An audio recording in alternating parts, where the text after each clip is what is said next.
मीठा मीठा ताली बजा के यही लाइन आखिरी लाइन बा कोसी भरे चलाली बाउना रे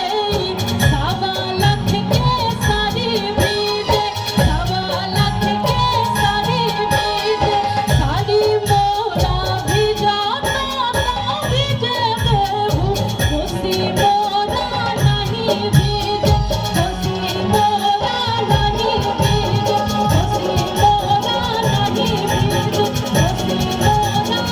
नहीं खूब जोरदार एक ताली बहुत बहुत धन्यवाद आप सबके।